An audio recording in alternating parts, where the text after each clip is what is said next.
what I thought. I thought you guys would get into that. We were looking at it, I was like, what song do we use for that bump? One everyone would know. Welcome to Crosswinds Church. My name's Michael. I'm one of the pastors here. We're glad you're here right at the beginning of this message series, God Who. And in this series, we're really going to look at all of our assumptions, all of our preconceived notions, all of the things we've been taught. We're going to pull all those kind of things out where I'm not. You're going to pull all those things out and take a look at what we think God is. And hopefully throughout the course of this message series, we're going to talk about who God might actually be aside from all those things. And if you sense an overabundance of caution when it comes to defining God for you, you nailed it. Because that's a dangerous road right there, defining God, putting limits on something that doesn't have them. Putting limits on the thing that's the one, not the thing, the one who sets the limits of the universe. And so when we do this, there's a lot more questions than there are answers. And that's good. And in fact, at the end of this message, I hope you leave here more uncomfortable than when you came in. Great, yeah, great. I want you to leave here not having resolved things in your head, but having them unresolved. I want it all right here on top of your chest going, what is going on with me? If I could get you there, I would. But I don't think it's going to be me. I think it's going to be you and the Spirit of God that gets you there. And that's not a bad place to be. The place where you have questions bubbling up to the surface that you might not ever have bothered to ask. And that's what we need to do. We need to ask questions if we're going to get to who God is. This is all about seeing God. And when it comes to seeing God, there's an awakening, an opening that happens with us. And it's not a one-time event. I think we got to get that straight in our head. It's not something that's one and done. All of a sudden I'm saying, woohoo, I know who Jesus is, I know who God is, blah, blah, blah. It's something that happens over the course of a lifetime. At least it is in my experience. In the people that I've known and in my personal experience with God, I've had several eye-opening moments with God. And usually, frankly, they're not that comfortable of a moment either. It's usually when I'm completely pushed out of everything that I know that is real and true and comfortable, all the little boxes that I have my life in, when I'm kind of tossed out of those, I get to see God in a whole new light all of a sudden. So I'm just warning you that if you're going to go down this path, you're going to have to challenge everything you think is true at some point. That God is going to ask you to do that. And in fact, you see characters in the Bible all over the place that end up in these moments where they have these revelatory moments with God. These awakenings, these seeings of God. And it's usually when they're kind of in a pickle. You know, when things aren't really going their way and they're kind of pushed out of their comfort zones. There was a man named Jacob who, you got to kind of know Jacob to kind of know what his comfort zone was. His comfort zone was working everything. Do you know people like this? Who work everything. They have a scheme for everything. They're working everybody around them. They're little control freaks, and they're kind of like puppet masters. You know, they're just pulling the strings on everything. You know somebody like this. You're giggling over there. You know somebody exactly like this. And in fact, his name means schemer. It means deceiver. It means someone and he lived up to his name, and he worked it, man. He worked everybody. He was always working it towards his advantage. And that's just kind of who he was. That was his personality. That's who he was. And it wasn't until he ticked off the wrong person, his brother, that he got kind of tossed out of his comfort zone of being in control. He had to run away. His brother was going to kill him, basically. And his brother would have killed him, too, had he not run away. And so he had to run and go live with his uncle in another country, the next country over. And he's out in the middle of the desert, and here's a young man who has never been away from home, never been out of his comfort zone, never been out of control before. And all of a sudden, he's completely uncomfortable. He's out in the middle of the desert, and he falls asleep, and he has a dream in the night. And all of a sudden, he sees a stairway to heaven in this vision, this dream. and angels coming back and forth between heaven and earth. In other words, God is doing a lot of work. And you can imagine that for Jacob, this is a huge revelation. Someone who works it all the time, who thinks they have to be in control all the time, all of a sudden you get to see God working at work. What, really? God's doing some work here too? I thought I was the only one that worked it. And so he sees this, and he says the most amazing thing, and we need to hear this. He says, when Jacob awoke from his sleep, he thought, surely the Lord is in this place, and I was not aware of it. Sometimes we have to get pushed to the very limits of what we think is right and true before we can become aware of God in a place we never thought we'd see God. Sometimes we have to get pushed to the very limits. We have to get pushed out of what we think is right and true. What Jacob knew was right and true. God led him out into the desert, and God's like, finally, I can show you something. Finally, when you're not in your element, finally, when you're not in control, finally, when all your truths aren't at work, I can show you some truth. And so when I say I want you a little more uncomfortable when you leave here, I do. I want each and every one of us to be a little uncomfortable with what we hold near and dear. Because when it comes to figuring out who God is, sometimes we have to figure out who we are first. Because who we are says a lot about how we view God. Now, Jacob, you can imagine Jacob. He's always working, always in control. So to him, maybe Jacob, I don't know, I'm just guessing here, maybe God is someone who is kind of a hands-off God. Kind of stirred it all up and left it to its own devices. And maybe he figures, since God's not going to control things, I'm going to run things. And it wasn't until he got pushed out of where he could control anything that he saw that God actually is pretty active in doing things. See how that works? Sometimes what we bring to God interferes with the truth about God. We really have to kind of know ourselves, where we came from, our personality, the things that hurt us. Because when you can start defining you can start separating that from who you really think God is. Because we bring our own truth to God all the time. You hear people say stuff about God all the time that says way more about them than it says about God. And maybe that's what we need to think a little bit about today,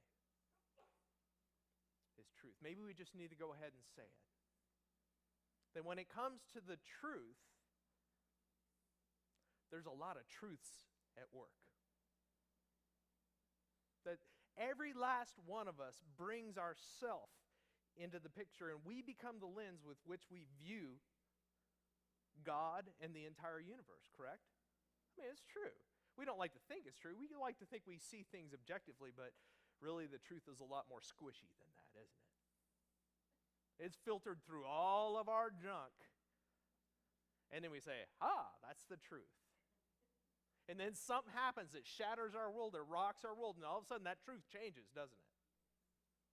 So we have to really recognize that we bring a lot of us to the game here. Before we can get to the truth about God, we got to get to the truth about us. And Jesus was all about the truth. All about the truth. The truth about God, the truth about humanity. When you read his words, when you read what people wrote about him, you see this. He was about revealing the truth, about opening up our eyes and helping us see. In probably one of the most famous conversations that was ever held in the history of humanity, Jesus is talking to a man named Pilate, who happens to be the Roman governor that's in charge of the nation of Judah. And Pilate has to decide whether or not to crucify Jesus like people are clamoring for. The religious leaders don't want Jesus around anymore. He's kind of a threat to them. He's challenging their truths. And Pilate has to figure out who this guy is, because everybody's telling, well, this guy thinks he's a king, and so he's a threat to the empire, so you need to take care of him. And so Pilate asked him, are you a king? Who are you, Jesus? He asked Jesus, who are you? And Jesus says, if I can get it to go forward, you say that I'm a king. In other words, you're bringing your truth to me. In fact, the reason I was born and came into the world is to testify to the truth. Everyone on the side of truth listens to me. Not everyone that has the truth, everyone on the side of truth, everyone that's actually seeking truth listens to me. And I love what Pilate says to him. What is truth? Now, it seems a little cynical, doesn't it? What's truth? It's actually pretty insightful. What is truth, Jesus? Your truth? Am I supposed to listen to your truth? What about these Jewish religious leaders that I'm accountable to? Is it their truth I'm supposed to listen to? What about my boss, the emperor? Am I supposed to listen to his truth? Because I'm telling you, I got to listen to his truth all the time. What about my wife who's having these weird dreams about you? Am I supposed to listen to her truth? Which truth are you talking about, Jesus? And maybe, just maybe, in the world we live in today, that's a question we need to ask a whole lot more. Because we're in such a polarized place. You're either this or you're that, and there's nothing in between right now, right? You're either a Republican or you're a Democrat. You're a conservative or you're a liberal. In religious terms, you're a fundamentalist or you're a heretic. There's no in between. And people with the loudest voices and the loudest truths to put out there seem to be gaining all the attention. And bless our hearts, sometimes we're so lazy we just go for it. We bite. We say, okay, I'm not going to work out my own truth, so I'm just going to grab onto yours, and it's just easy. And I don't get judged for it. If I just gather onto your truth, my friends will accept me. I don't get called names. And so we grab onto these people that want you to know their truth and nothing but their truth, so help them God.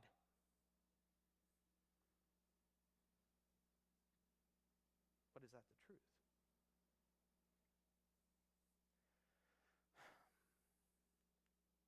It's difficult, isn't it? In this video we're looking at, there's a lot of different ways that we view God. This is actually in the countdown. If you looked at it, it's kind of hard to see in fast motion. But I want you to look at those things. These are people's truths about God. He's either two-faced or faithful. He's a God of wrath or the God of love. That he's bitter or he's a forgiver. That he needs us somehow or he's a giver to us. He's angry or he's kind. He's a destroyer or a healer. He's a dictator or a father. He's a deceiver or he's honest. He's prideful or he's humble. He's a murderer or a life giver. He's angry or patient. Distant or present. Ruthless or merciful. Look at that list. Think about how you view God. You, not anybody else, not anything that anybody's tried to sell you, but you. Not some notion that you want to be true, but how do you really, really view God?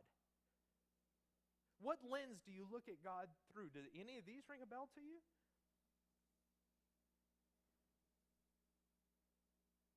The distant one rings a bell with me a few years ago. That God could care less about me. That was there for quite a while. What in your heart? What is your truth about God? How do you really relate to God? How do you really see God? Not how you're hopeful to see God, but how do you really relate to God? Because how we see God is how we relate to God, and that plays into everything in our lives and how we interact with each other. These things ring a bell for quite a few people in here, I'm quite sure. And here's the funny part. Well, why don't you just go to the Bible for the truth? I can read the Bible and pull each and every one of these truths out of it. Because you know what the Bible tells the truth about? Not just God, it tells the truth about us. It tells the truth about how humanity, over the centuries, over the millennia, has viewed God through their very, very human lens. Oh, it's a book of truth, all right. And it's got way more to do about the squishy kind of human subjective truths than it does about hard, objective scientific facts. Because when it comes to the Bible, and I want you to hear this and take this with you, write it down if you have to. All facts are true, but not all truths are fact. There's a lot of very squishy human truths out there that we need to deal with, that we need to wade through before we can get to God. And some of them are ours. A lot of them are ours. And in fact, this is the biggest hurdle for us. And it's really not till we get pushed to our limit sometimes that we start to deal with these. Start to deal with those.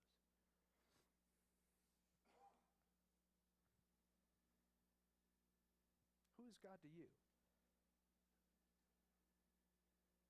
Take a second, text it to yourself, because you're going to have to deal with this later. If you were just to say right now, who is God to me? Just a couple of words. Write it down on a piece of paper. Go ahead, take a second, think about it. If you got a couple words come to your mind, if not, deal with this later, but take a note. Who is God to me? How have I related to God? What is my truth where God is concerned? Because until we deal with that, we can't separate it from what God really is. We have to deal with some really hard questions.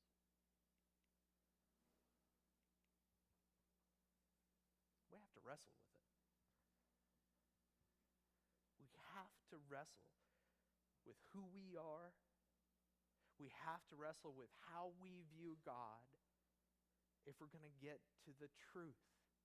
We have to fight. And some of us, we don't like asking questions about our faith. We just don't like asking questions because sometimes it seems a little unfaithful, doesn't it?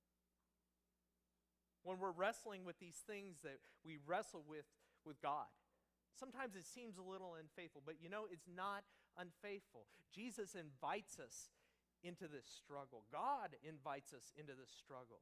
That same man, Jacob, that we talked about at the beginning, that wasn't the only revelation in his whole life. He had a lifetime of revelations with God, and he wrestled with God. In fact, it even happened literally 14 years later after he had that first one. He came back the other way, and he's about to go back into the environment that he ran away from. He's about to see his brother, who he doesn't know how that's going to go. He can't work that one, even though he tries.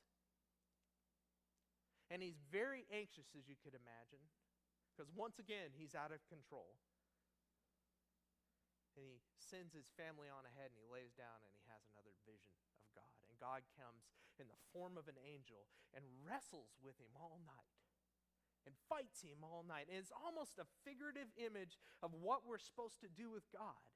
And he wrestles with him all night. And I want you to know this. I want you to hear this. Jacob gets hurt in the process. It cost him something. He walked with a limp after that. Humble reminder. If you're going to wrestle with God, it's going to cost you a little something. You're going to have to lose something in the process. But God honored that fight. At the end of the night, God looked at him and says, your name will no longer be Jacob. You're no longer going to be the one who works it, who's the deceiver, who's the schemer. Your name's going to be Israel, because you've struggled with God and with human beings and have overcome. God honors the struggle, honors us wrestling with him. In fact, he named an entire tribe, an entire people, those who wrestle with God, the nation of Israel. God honored that. God liked that. Yes, struggle with me. Wrestle with me. Fight with me if you have it. It's not unfaithful. Doubt isn't unfaithful. Doubt is faith's heartbeat. Certainty. Now, if you're certain, you got trouble. Because your concept of God is way too small. If you've got it all lined out and you've got all the facts about God and you've got all the truths about God, I can guarantee you your concept of God is way too small. And it might make you feel comfortable, but is it the truth? We have to wrestle with this. So let me ask you another question, and this is a hard one. When it comes to God, what do you wrestle with?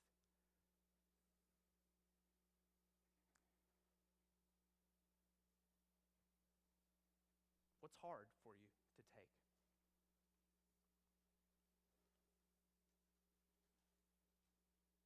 Is it injustice in the world? Natural disasters? That's a rough one. Illness?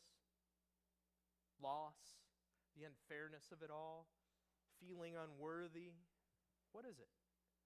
What do you wrestle with God? What are you afraid to wrestle with God with? What would just seem unfaithful if you brought it out and say, God, we really need to talk this over? Or if you brought it to your friends who are also wrestling with God and you think they might judge you for it. When it comes to God, what do you wrestle with? Here's what I want you to know. Don't stop. Keep fighting. Keep wrestling. Keep seeking the truth. Keep looking for it because God honors that intent. All who are on the side of truth, come to me. That's what Jesus says.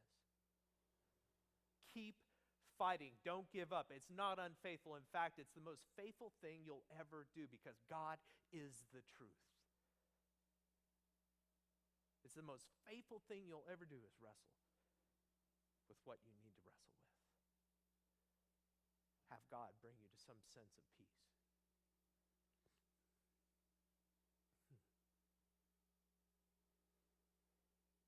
The truth. You know, it's not, when it comes to figuring out who God is, it's not just, hard objective facts. You could deconstruct the Bible all day long and just have a pile of facts. And it's not these squishy, subjective truths that we all bring to it. It's not just that. It's not just one or just the other. In fact, when it comes to the truth about God, they aren't found in one or the other. They're more found in a person than anything. Jesus says, I am the way and the truth and the life, and no one comes to the Father except through me. Now, here's something for you to think about. Here's something that'll twist the way you're thinking, because if you've gone to church any time in your whole life, you've heard this used as a proof text that Jesus is the only way to God, right? No Jesus, no God, right? No, N-O. And we always forget to read the verse right after it. If you really know me, you will know my Father as well. No, K-N-O-W, no Jesus, no God. The only way you're going to get to the truth is through Christ. If you really want to know who God is, come to Jesus. Because the truth isn't found in some facts or some ideas that we have. It's found in a person. He is the way, the truth, and the life. And if you wrestle with that, if you fight with that, you will find the truth, and the truth will set you free. But it's a process, and it takes a lifetime.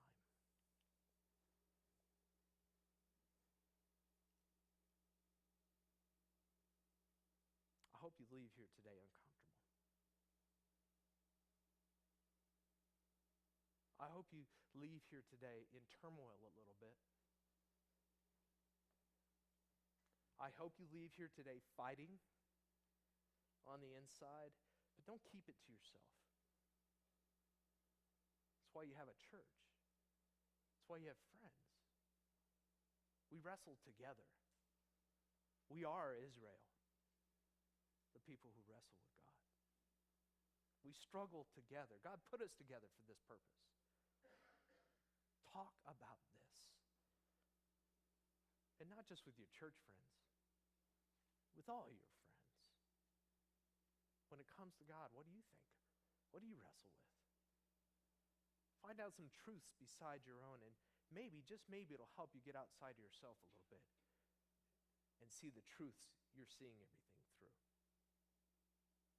If I could get Tommy to come on up to the front.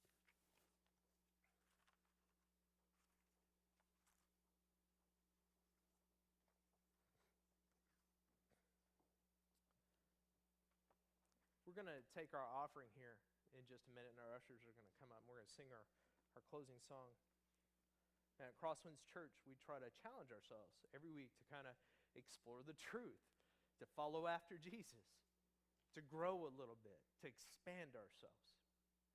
So this week we have a few next steps we want you to kind of look at. If you look at the back of this card, that's the connection card you filled out earlier.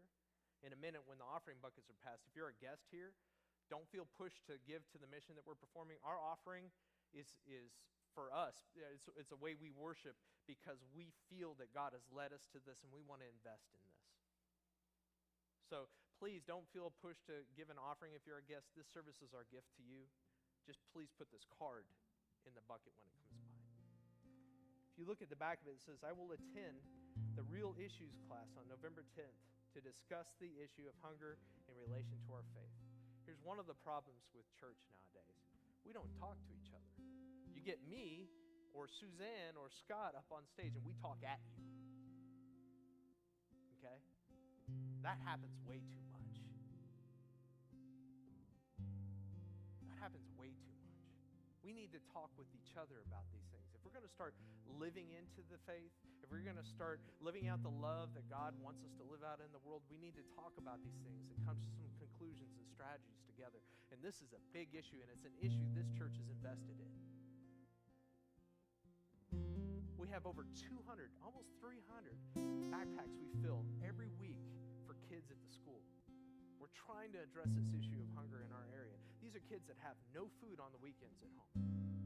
And they come back to school looking for that free lunch because that's the only food they're going to get. This is a big issue, and it's an issue of justice in this world. And us as Christians, we're here to address these injustices. So we need to talk about this. So come to this Real Issues dialogue thing. We're going to watch a documentary called A Place at the Table. We're going to watch parts of that, and we're going to talk about hunger and how it affects us and what we can do about it. So please come to that. That's one of the next steps. The other one is I will explore my conception of God, my truth, and I won't stop there. I will ask someone what their concept of God is. Explore this a little bit. Explore it with each other. And of course, the first step is to get face to face with that truth. And to trust that it is the truth. That He is the truth. Are you willing to put your trust in Jesus as the way, the truth, and the life? Because if you want to know God, know Jesus. Because if you know Jesus, you'll know God. I've seen it over and over and over again. Let's stand. We'll sing our closing song. We'll take our offering. Put our cards in the offering.